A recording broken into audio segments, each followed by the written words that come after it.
Hello, Spring here. This isn't a video about my trailer. Escort. Still a bloody nightmare. These things are sent to try us. So, I've managed to spruce up the engine bay a bit, clean it up. Put the rocker cover on from the other engine, which I've obviously sprayed, and I've put on a nice thick rubber gasket with metal inserts down there, which stops you putting too much pressure on these.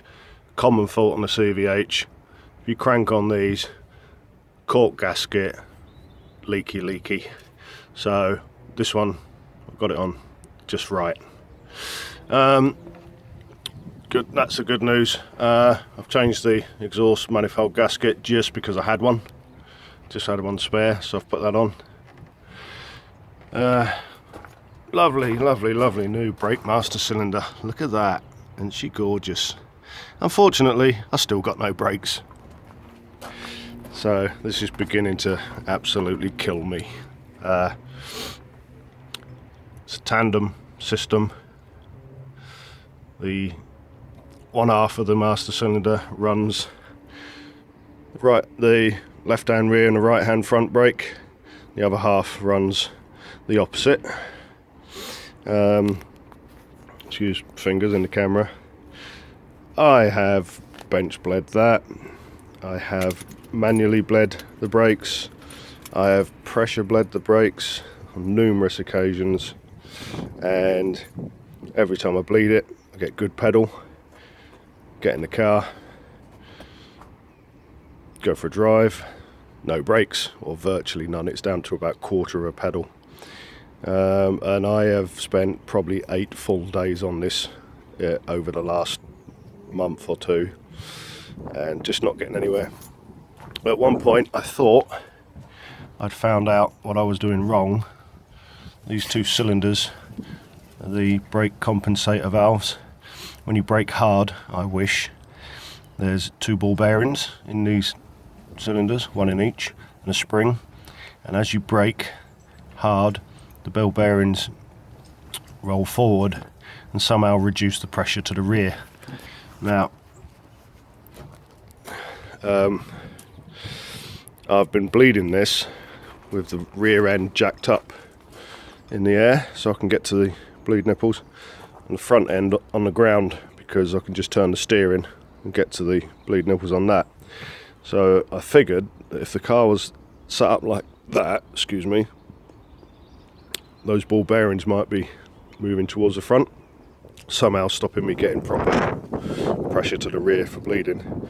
So 2 days ago, jacked the whole car up on axle stands, got a spirit level, got it perfectly level, bled the whole system again, every wheel in the correct order it says in the Haynes manual. Beautiful pedal, it was solid straight to the top. Put the wheels on, put it back on the ground, started the car, no pedal whatsoever. Took it for a little spin up the road, still no brake.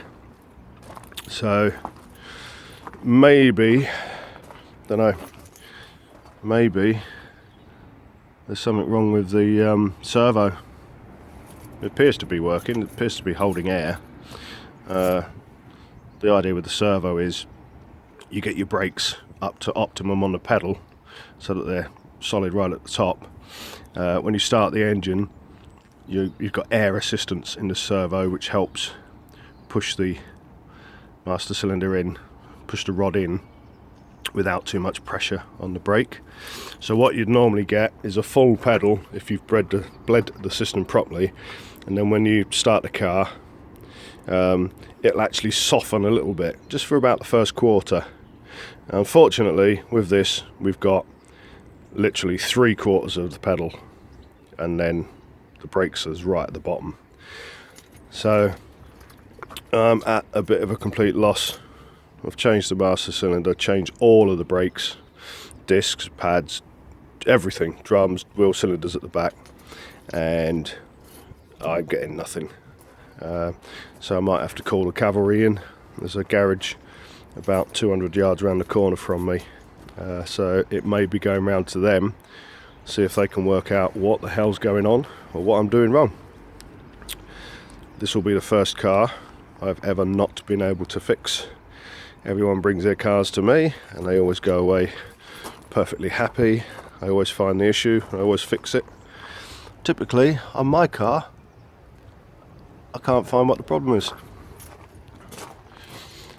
So, like I said, pedal, it's on about halfway.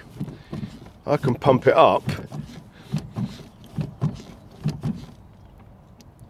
but then as soon as, well, it's still about halfway, so there's got to be air in it somewhere. I'm just not getting any air out, so who knows.